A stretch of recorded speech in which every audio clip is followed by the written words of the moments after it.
Hello दोस्तों, आप देख रहे हैं SMP ब्रांड चैनल और आज हम लोग देखेंगे मैट्रिक्स का जो गुना होता है उसमें उस गुना का क्या क्या मतलब नियम होता है। उसके बाद देखिए गुण धर्म भी उसको जानेंगे, ठीक है ना। तो कुछ नोट पॉइंट है जो गुना हम लोग सीखे हुए हैं, ऑफलाइन के विद्यार्थी सब जाना होगा, सभी ऑनलाइन भी पूरा पढ़ाया जाएगा। फिलहाल अभी जो विद्यार्थी ऑफलाइन में यहाँ नहीं आ रहे हैं एग्ज़ाम के चलते, तो वहाँ उसके लिए चीज़ ये आपका वीडियो स्पेशल होगा, ठीक है ना। आप लोगों के लिए भी काम आ जाएगा, बाद में आपको तो पढ़ना ही है। देखिए सबसे देखिए नोट पॉइंट पहला है कि दो मैट्रिक्स ए और बी का गुना ए बी तभी संभव है जब ए का कॉलम यानी स्तंभ की संख्या तथा बी में रो की संख्या यानी पंक्ति की संख्या क्या हो, बराबर हो यानी समान हो। याद रखिएगा कि ए बी दो अगर मैट्रिक्स है तो गुना हम लोग कब कर सकते हैं, जब ए का यानी ए का क्या बराबर होना चाहिए, तो कॉलम, और बी का क्या बराबर होना चाहिए, स्तंभ यानी रो और कॉलम। ए में किसका संख्या, ए में आपका रो, ए में आपका कॉलम की संख्या और बी में रो की संख्या अगर समान होता है तब भी जाकर क्या होता है, ए और बी परिभाषित होंगे, यानी ए और बी के गुना आप लोग कर सकते हैं, ठीक है ना। ये पहला नोट है। दूसरा नोट में कहता है क्या कि यदि ए और बी दो मैट्रिक्स है, यानी ए और बी मैट्रिक्स है, तो यह आवश्यक नहीं है कि ए बी तथा बी ए दोनों परिभाषित होंगे, ठीक है ना। यानी कहने का मतलब क्या है कि ए और बी दो मैट्रिक्स है तो यह आवश्यक नहीं है कि ए बी और बी ए दोनों, यानी कहने का मतलब क्या है, अगर ए बी निकल गया यानी ए बी का गुना संभव हो गया यानी ए बी परिभाषित हो गया, तो ये आवश्यक नहीं है कि बी ए भी परिभाषित होगा, उसका मान मतलब नहीं भी निकल सकता। क्योंकि आपको पता है कि यहाँ देखिए कि ए बी कब संभव है, तो ए बी के मतलब क्या है, देखिए यहाँ पे अगर मान लीजिए, यहाँ पे हम आपको थोड़ा सा उदाहरण दें, से मान लीजिए कि ए है वो अगर मान लीजिए 2/3 का है, ठीक है ना। अब बी जो है वो मान लीजिए 4, यहाँ पे 3/4 का है, ठीक है ना। तो देखिए ए बी तो संभव है क्योंकि यहाँ देखिए पहला का कॉलम दूसरा का रो देखिए सेम आ रहा है, तो ए बी हमारा निकल जाएगा। लेकिन अगर उल्टा किया जाए, बी ए निकाला जाए, तो ये क्या होगा, पहले बी का, तो बी क्या होगा आपका 3/4 और ए कितना हो जाएगा आपका 2/3। देखिए तो ये वाला संभव तो हुआ नहीं, इसलिए यही नहीं यहाँ बताया गया है कि यदि ए और बी दो मैट्रिक्स है तो यह आवश्यक नहीं है कि ए बी तथा बी ए दोनों परिभाषित हो, कोई एक भी मतलब दोनों भी परिभाषित नहीं भी हो सकता है, ठीक। अब किस कंडीशन में परिभाषित हो सकता है दोनों, तो देखिए यहाँ पे नोट नंबर 3 में है कि यदि ए m/n कोटि का हो, यानी ए जो हो वो क्या होना चाहिए, m/n कोटि का तथा बी n/m कोटि का, तब क्या होगा, तब आपका या भी हो ऐसा भी हो तो क्या होगा, इस स्थिति में ए बी और बी ए दोनों परिभाषित होंगे। यानी कब परिभाषित होंगे वो ध्यान देना सब, कि अगर ए किस कोटि में हो m/n और बी किस कोटि में हो तो n/m, तो देखिए यहाँ पे क्या है कि n मिल रहा है, इसका मतलब क्या है, ए भी संभव है। अगर उल्टा भी कर दोगे यानी ऊपर क्या कर दोगे, यहाँ पे कर दोगे n और यहाँ पे कर दोगे m और यहाँ पे कर दोगे m, यहाँ पे कर दोगे m, तो बी ए भी परिभाषित हो जाएगा। बी ए परिभाषित होगा कि नहीं, यानी कहने का मतलब क्या है कि यदि ए m/n कोटि का अब बी क्या हो n/m कोटि का हो, तो अब क्या हो, इस स्थिति में क्या हो जाएगा कि आपका ए बी और बी ए दोनों परिभाषित होंगे, ठीक है। इस बात को आप याद रखिएगा। अब यहाँ बताया गया है कि यदि ए बी और बी ए दोनों परिभाषित हो, यानी ए बी और बी ए, ये मान लीजिए ए बी भी इससे निकल गया, ए बी भी निकल गया और बी ए भी निकल गया, ठीक, बी ए भी परिभाषित है, तो ये संभव नहीं कि दोनों के दोनों बराबर ही होंगे। यानी बराबर का मतलब क्या है कि ए बी में जो एलिमेंट का जो थी, जैसे मान लीजिए यहाँ पे ए बी का वैल्यू हमारा ऐसे आ रहा है, ध्यान दीजिएगा कि अगर ए बी का वैल्यू अगर मान लीजिए ऐसे आ गया 2, 4, 6, 8 ऐसे आ गया, ठीक है ना। अब बी ए जब निकालेंगे तो हो सकता है इसमें अलग हो जाएगा, दो कभी भी ऐसे मतलब 2, 4, 6, 8 नहीं आएगा, यानी सेम नहीं आएगा, ठीक है ना। प्राय ऐसा देखा गया है कि ए बी का वैल्यू बी ए के वैल्यू के बराबर नहीं आता है। हो सकता है स्पेशल केस में हो जाए, लेकिन प्राय ऐसा देखा गया है कि यदि अगर देख लीजिए ए बी और बी ए दोनों परिभाषित हैं तो ए बी बी ए के बराबर नहीं होता। देखिए यहाँ पे गलती हो गया है, ए बी बी ए के बराबर नहीं होता, याद रखिए, ठीक है ना। ए बी बी ए के बराबर नहीं होता है। ए बी बी ए परिभाषित हो सकता है किस कंडीशन में? ए बी, ए अगर m बाई एन और बी n बाई एन हो तो इस कंडीशन में ए बी दोनों परिभाषित होंगे। लेकिन ऐसा नहीं हो सकता है कि ए बी या बी दोनों परिभाषित हैं तो वो आपस में बराबर भी होंगे, बराबर नहीं होते हैं, प्राय ऐसा देखा गया है। नोट 5 देखिए, यदि a और b शून्य बहु, यदि a और b शून्य आव्यूह न हो, यानी मान लो कि a और b या a b दोनों शून्य आव्यूह न हो तब भी क्या हो सकता है? ए बी का गुना जो शून्य अभी हो सकता है। आप लोग शायद नहीं समझे होंगे, थोड़ा सा आपको समझा दें। यानी कहने का मतलब क्या है कि देखिए ए जो है वो ए, यहाँ पे मान लो 0 0 0 अगर 0 रख दें, ठीक है ना, यहाँ पे बी रख दें, ठीक। आप बी के वैल्यू यहाँ पे रख दें 1 2 3 4 ऐसा रख दें, ठीक है ना। देखिए तो यहाँ पे ए क्या है? 0 है, अब बी कोई अंक वाला है और इसको गुना कराएंगे तो 0 ही आएगा। यानी ए और बी का जब हम लोग गुना कराएंगे तो ए बी जो आएगा ना वो क्या आएगा? ए बी का मान 0 ही होगा, यानी जो नया मैट्रिक्स बनेगा वो 0 होगा। लेकिन यहाँ पे ऐसा शर्त है हुआ कि यदि ए और बी, और देखिए बी भी 0 है तब तो 0 ही जाएगा। लेकिन ऐसा भी इसमें मैट्रिक्स में संभव होता है कि देखिए अगर हम लोग यहाँ पे ध्यान दीजिए कि ऐसे अंक पर अगर देखा जाए हुआ तो देखिए अगर यहाँ x और y के मान अगर हम लोग यहाँ 0 करते, इसका मतलब क्या है? x y के मान 0 का मतलब यहाँ पे ये है हुआ कि यहाँ तो x 0 होगा, यहाँ तो y 0 होगा। ये दोनों में से कोई एक 0 होगा तभी x y का मान क्या है? x y के गुना करें तो 0 आया है। लेकिन मैट्रिक्स में ऐसा नहीं होता है। मैट्रिक्स में देखिए ऐसा भी हो सकता है कि a भी 0 ना हो, a भी 0 ना हो और b भी 0 न हो, a भी 0 न हो और b भी 0 न हो, तब भी क्या हो सकता है? तब भी आपका यहाँ a भी जब निकालिएगा तो क्या हो जाएगा? a भी निकालिएगा तो ये मैट्रिक्स क्या होगा? 0 0 का आएगा, ठीक है ना।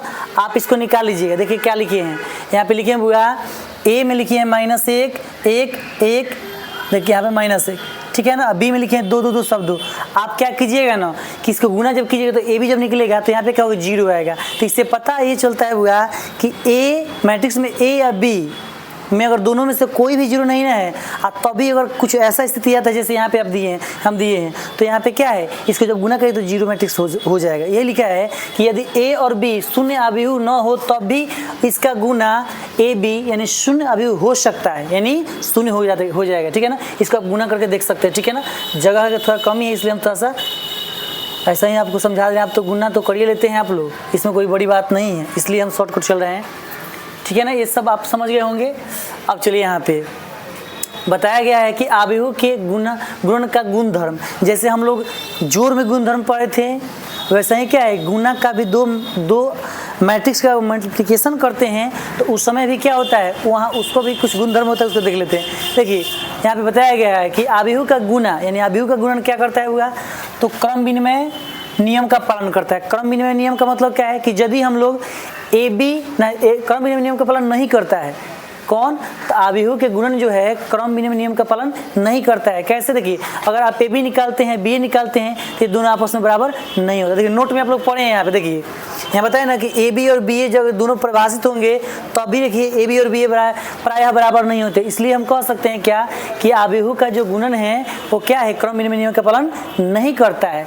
उसी तरीके से यहाँ पे देखिए आव्यूह का गुणन सहचार्य नियम का भी पालन करता है, यहाँ सहचार्य नियम का पालन करता है, ठीक है ना, समझे ना। लेकिन वहाँ पे जो हाँ देखिए आव्यूह का गुणन क्या होता है सहचार्य नियम का पालन करता है। अर्थात ए पहले बी सी गुना करके 3 अगर आव्यूह हो आपके पास ए बी सी तो उसमें देखेंगे हम लोग कि बी सी के गुना करके तब ए से कराएंगे गुना, जितना आएगा आंसर उतना ही क्या होगा ए भी गुना करके फिर सी से कराएंगे तो आ जाएगा। यानी ये दोनों एलएचएस चार्जेस बराबर हो जाएंगे, तीन आव्यूह रहेंगे तब। अर्थात आप याद रखिए कि आव्यूह का गुणन जो है सहचार्य नियम का क्या करता है पालन करता है, सहचार्य नियम का पालन करता है, याद रखिएगा। तीसरा है आव्यूह का गुणन वितरण कहिए या बंटन कहिए, इसलिए लिख दिए हैं कि आव्यूह का गुणन वितरण तथा बंटन नियम या बंटन नियम का पालन भी करता है। उसमें क्या है हुआ देखिए यहाँ पे नहीं लिखे हैं थोड़ा सा लिख देते हैं, शायद छूट गया। देखिए यानी कहने का मतलब क्या है कि अगर ए यहाँ पे अगर बी प्लस सी है तो अगर हम गुना करेंगे ना तो क्या आ जाएगा ए बी प्लस ए सी। यानी कहने का मतलब ये हुआ कि देखिए बंटन नियम का मतलब क्या होता है कि अगर बी सी को जोड़कर ए से गुना कराइए या ए बी या ए सी, यानी इसको ये फॉलो करेगा। जब ए बी सी अगर आप रखिएगा अबीहू इस फॉर्मेट में, तो आपका ये एकदम पूरा फुलफिल करेगा, ठीक है ना। इस बात को आप लोग याद रखिएगा। बंटन नियम का भी ये पालन करता है, किसका नहीं पालन करता है, तो क्रम विनिमय नियम का। ऑब्जेक्टिव में इसको पूछ सकता है कि बताइए दो अबीहू का गुणन किस नियम का पालन नहीं करता है, आपको दे देगा क्या कि क्रम विनिमय नियम, सहचर नियम, बंटन नियम, और चौथा नियम से कोई नहीं। तो आप किसको मारिएगा, अबीहू किसका गुणन मतलब किसका अथी नहीं करता है, मतलब किस गुण धर्म का पालन नहीं करता है गुणन में, तो क्रम विनिमय नियम का। इस बात को आप लोग याद जरूर रखिएगा। अब देखिए यहाँ पे कुछ और गुणधर्म है। देखिए अगर कोई ए मैट्रिक्स है, ठीक है ना, और उसमें अगर हम जीरो, यहाँ पे जीरो है, यहाँ पे जीरो, ठीक है ना, जीरो मैट्रिक्स से गुना कराते हैं, कोई अबीहू ए में जीरो मैट्रिक्स से गुना कराते हैं, या जीरो मैट्रिक्स में कोई अबीहू ए से गुना कराते हैं, तो गुना जब करिएगा तो क्या आएगा, जीरो ही आएगा। क्योंकि एक जब आप अभी देखे हैं गुना करके आप देख सकते हैं, एक मैट्रिक्स को आप जीरो कर दीजिए, एक मैट्रिक्स को कोई भी आप अंक लेकर बना लीजिए, कोई भी उसमें एलिमेंट हो सकता है, और उसको जब गुना कराइएगा ना तो हमेशा क्या निकलेगा, हमेशा और हमेशा आपका जीरो मैट्रिक्स ही प्राप्त होगा, ठीक है। उसी प्रकार यहाँ पे देखिए, अगर आप ए कोई क्या वर्ग भी होना चाहिए, और उसमें आई से गुना कर, आई मतलब यूनिट मैट्रिक्स यानी तत्सम का भी हो, इसमें अगर आप आई में अगर आप कोई भी मैट्रिक्स तो स्क्वायर मैट्रिक्स से गुना कराते हैं, या आप ए में मतलब उल्ट ए में आई से कराइए चाहे आई में ए से कराइए, आपको प्राप्त क्या होगा, ए, यानी वही वर्ग मैट्रिक्स जिससे आप गुना कराने वही प्राप्त हो जाएगा, ठीक है। इसलिए यहाँ पे लिख दिए हैं ताकि आपको बाद में समझ में दिक्कत ना हो कि यहाँ पे ए क्या लेना है, आपको वर्ग अबीहू लेना है, ठीक है। यहाँ पे आप एक कुछ भी ले सकते हैं, आप देख सकते हैं, ठीक है ना। तो यही आपका क्या था, अबीहू के गुण धर्म था, आइए नोट पॉइंट था। एक बार फिर से आपको रिवीजन करा देते हैं ताकि आप एकदम फिट हो जाएं। आइए सबको आप लोग क्या कीजिए, बिल्कुल आप नोट कर लीजिए, क्योंकि बहुत ज़्यादा ये ज़रूरी है, ठीक है ना। क्योंकि ऑफलाइन में तो आप आए नहीं ताकि आपका कोई डाउट हो तो हम बता सकें, लेकिन अगर आप थोड़ा सा भी दिमाग लगाइए, इसको लिख लीजिएगा तो बिल्कुल आप समझ पाइएगा। फिर से एक बार समझा देते हैं ताकि आपको डाउट ना हो। देखिए नंबर नोट 1 में क्या बताया गया कि दो मैट्रिक्स को गुना हम कब संभव होता है, जब देखिए दो मैट्रिक्स ए भी लिए हैं तो ए का कॉलम और बी का रो अगर समान है, बराबर है, तो आप इसको ए बी संभव यानी ए बी परिभाषित हो सकता है, ठीक है ना। यदि ए और बी अगर मैट्रिक्स है, यह देखिए ए बी और बी कब परिभाषित हो सकता है, जब क्या हो, यहाँ पे देखिए ए बी और बी, ये देखिए कहने का मतलब क्या है, यहाँ पे देखिए दो में कि ए और बी दो मैट्रिक्स है, तो ये नहीं है कि ए बी अगर परिभाषित हो गया तो बी ए भी परिभाषित होगा, ऐसा नहीं होता है, ठीक। लेकिन स्पेशल कंडीशन में होता है, कैसे, यदि हमारे पास ए कोई मैट्रिक्स है और वह m बाई n के फॉर्म में है, ए का कोटि कितना है, m बाई n के फॉर्म में, अब बी का कोटि है n बाई यानी उल्टा, यानी m by n n by m दोनों ऐसे इस फॉर्म में हो, इस कोटि का हो, तो हमारा ए भी संभव होगा और बी ए भी संभव होगा, दोनों परिभाषित होगा, ठीक है ना। तो दोनों परिभाषित हो जाएंगे। उसके बाद तीसरा है हुआ कि यदि देखिए अब दोनों परिभाषित होंगे तो ये देखिए अगर ए भी निकल गया और बी ए भी निकल गया, तो ये आप मत सोच लीजिए कि जब ए बी ए दोनों परिभाषित है तो उसके एलिमेंट भी समान होंगे, एलिमेंट समान नहीं होता, यानी वो दोनों के दोनों अबीहू अलग होते हैं, बराबर नहीं होते, इसलिए यहाँ पे लिखा गया है, ठीक है ना। फिर नोट 5 में कि ए बी में अगर कोई दो अबीहू है तो अगर एक जीरो होगा और दूसरा कोई भी होगा तो जीरो आ जाएगा, चाहे दोनों जीरो होगा तो दोनों का गुना कराइएगा तो क्या होगा, जीरो मैट्रिक्स हो जाएगा। लेकिन ये तो अंक में भी ऐसे होता है, लेकिन यहाँ पे अबीहू में ये भी संभव है कि दोनों अबीहू में ए और बी में अगर कोई जीरो नहीं भी है ना, तब भी क्या होता है, कभी कभी आपको जीरो प्राप्त हो सकता है। इसके पहले आपको मैंने उदाहरण दिया था, उसका गुना करके देखिएगा तो बिल्कुल ही ए बी अलग है, और जब गुना आप कीजिएगा तो वहाँ पे क्या आ जाएगा, आपका जीरो मैट्रिक्स प्राप्त हो जाएगा, ठीक है ना। तो नोट हो गया। इसमें बताए हैं कि अबीहू जो है, अबीहू का गुणन सबसे पहले क्रम विनिमय नियम का पालन नहीं करता है, क्योंकि ए बी और बी ए देखिए यहाँ पे बताए हैं, अभी यही चीज़ यहाँ पे आ गया है। ए बी और बी ए अगर आप करते हैं तो क्या होगा, आप ए बी और बी ए मतलब गुना कराते हैं तो दोनों आपस में बराबर नहीं होगा, इसलिए क्या होगा, ये क्रम विनिमय नियम का पालन नहीं करता है, लेकिन सहचार्य नियम का पालन करता है, सहचर नियम का पालन करता है। यानी इसको देखिए यहाँ एलएचएस में यानी A B into C, B C को मतलब इसको हल कीजिएगा, इसको हल कीजिएगा तो दोनों बराबर आ जाएगा। जब ये दोनों बराबर आ जाएगा तो सहचर नियम का पालन कर रहा है। अब देखिए वैसे अबीहू का बंटन नियम का भी क्या करता है, आप बंटन या वितरण नियम कह सकते हैं, इसका भी ये क्या करता है, पालन करता है। कौन, तो आपका अबीहू का अबीहू का गुणन बंटन नियम का भी पालन करता है। उसके बाद हम ये बताए हैं कि अगर अबीहू में अबीहू देखिए जीरो मैट्रिक्स में ए से गुना कराइए, मतलब कोई मैट्रिक्स ए है उसमें जीरो मैट्रिक्स से गुना कराइए, या ए में जीरो मैट्रिक्स मतलब दोनों में से ए जीरो से कराइए चाहे जीरो ए से कराइए, आपका वैल्यू क्या होगा, जीरो ही मैट्रिक्स आएगा। जीरो मैट्रिक्स का मतलब क्या है कि उसके अंदर क्या होगा, सब जीरो ही आएगा, तब नहीं जीरो मैट्रिक्स होता है। ज्योमेट्रिक सिस्टम बताए हैं आपको कि वैसा अभिव्यक्ति जिसके क्या प्रत्येक एलिमेंट 0 हो। चलिए अब सुनिए यहाँ पे क्या हुआ कि अगर हम वर्ग अभिव्यक्ति को तत्समक अभिव्यक्ति से गुना कराते हैं तो हमारा वर्ग केवल वर्ग अभिव्यक्ति ही प्राप्त होगा। आप ट्राई कर सकते हैं सब मान को रखकर, ठीक है। Thank you, have a nice day. अगले वीडियो का इंतजार करते हैं, बिल्कुल इसको आप लिख ही लीजिएगा।